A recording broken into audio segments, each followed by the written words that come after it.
प्यारे बच्चों, कैसे हो आप? आशा करते हैं आप सब कुशल मंगल होंगे। आज का जो हमने आपका टॉपिक रखा हुआ है वो आपका टॉपिक है फिटर किसे कहते हैं और फिटर क्या है। आईटीआई में बहुत से बच्चे देखते हैं कि फिटर करते भी हैं और उन्हें पता भी नहीं रहता कि फिटर आखिर में है क्या। उनका डाउट बना रहता है कि फिटर किसे कहते हैं, फिटर क्या है। और आईटीआई के ये आपका कोर्सेज हैं तो आपको इस प्रकार से आगे चलना है, अपनी जिज्ञासा हैं उन्हें इस प्रकार से आपको आगे ख़त्म करते हुए लेके चलना है। आप देखेंगे कि इसमें बहुत से डाउट रहते हैं कि इसमें क्या करना है, इसका पूरा नाम क्या है, फिटर में फिटर को किस चीज़ों में निपुण होना चाहिए। फिटर का कोर्स तो हमने कर लिया है लेकिन हमें यही नहीं मालूम है कि हमें किस में निपुण होना है। तो इसलिए आज की क्लास आपके लिए बहुत उपयोगी रहेगी। इस क्लास को आप ध्यान से देखें और आगे बढ़ते चलें। आशा करेंगे कि आपको इससे सारे डाउट आपके क्लियर हो जाएंगे। जैसा कि हम देखते हैं आपका सुझाव, आपका जो टॉपिक था उसमें था कि हम फिटर किसे कहते हैं। फिटर वो होता है जो अलग अलग पार्ट्स को जोड़कर मशीन का रूप देता है, ठीक है, या किसी भी तरह की पेंटिंग का कार्य करता है। क्या है कि अलग अलग पार्ट्स को जोड़कर जो मशीन का रूप देता है, किसका रूप देता है, मशीन का, या किसी भी तरह की फिटिंग का कार्य करता है, उसे फिटर कहते हैं। फिटर का काम आपका फिटिंग करना रहेगा, वो किसी भी प्रकार की हो सकती है। इस प्रकार से जब हम आगे बढ़ते हैं तो देखते हैं कि जो फिटर होता है उसमें 75% जो कार्य होते हैं फिटर के, वो 75% कार्य हाथ के द्वारा किए जाते हैं और शेष जो 25% कार्य होते हैं वो मशीन के द्वारा किए जाते हैं।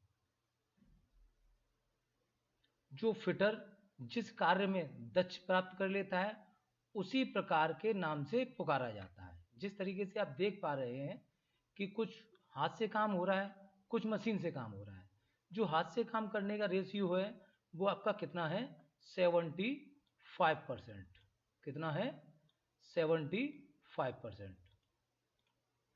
और जो हाथ से काम करने का जो मशीन से जो काम करने का तरीका है वो आपका 25% है। कितना है, 25%। देख लिए आप कि एक जो फिटर है उसमें जो कार्य है वो हाथों के द्वारा 75% किया जाता है और जबकि मशीनों के द्वारा 25% किया जाता है।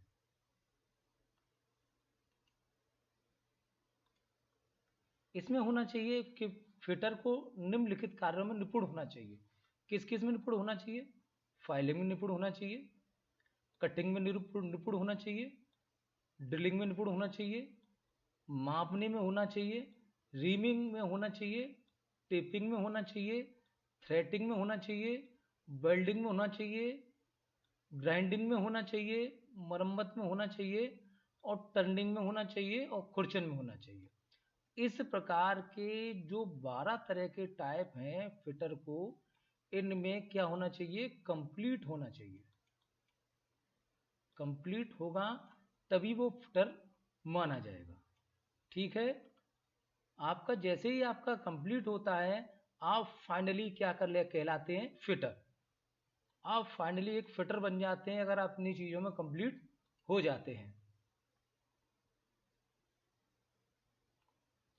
जो फिटर है उसका क्या है, फिटर की फुल फॉर्म क्या लिखा हुआ, फिटर की फुल फॉर्म, फिटर का पूरा नाम क्या हो।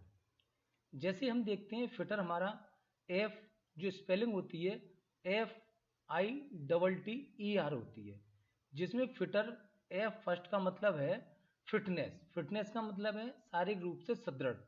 क्या होता है कि फिटर की जो फुल फॉर्म में जो फिटनेस है वो शारीरिक रूप से सुदृढ़ से ली जाती है। आई फॉर होता है इंटेलिजेंट, मानसिक रूप से सुदृढ़।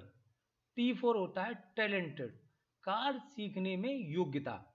और ई फोर होता है आपका इफिशियंट, कार्य करने में कुशल। और आर होता है रेगुलरिटी, रेगुलरिटी नियमितता।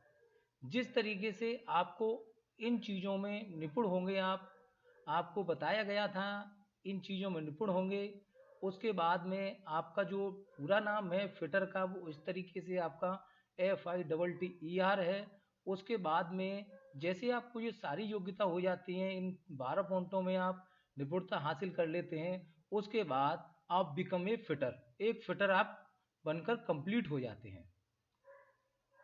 इस प्रकार आप लोग हमें बताइएगा कि आज का टॉपिक आपका कैसा रहा। Thank you for watching. हमारा जो यूट्यूब चैनल है उसका नाम माई गोल है। अगर आप हमसे इसी संबंधित PDF प्राप्त करना चाहते हैं तो आप हमारे टेलीग्राम ग्रुप है, इस पर आप लिंक कर सकते हैं और आप हमसे अपनी जो भी आपका क्वेरी है उन्हें भी पूछ सकते हैं। और साथ ही साथ आप PDF का जो भी नोट्स हैं आप इसके द्वारा से प्राप्त कर सकते हैं। तो आप हमारे PDF प्राप्त करने के लिए जो हमारा टेलीग्राम ग्रुप है उसे ज़रूर ज्वाइन करें और हमारे चैनल को लाइक और सब्सक्राइब करें, जिससे समय समय पर आपको वीडियो हम प्रोवाइड करा सकें। धन्यवाद।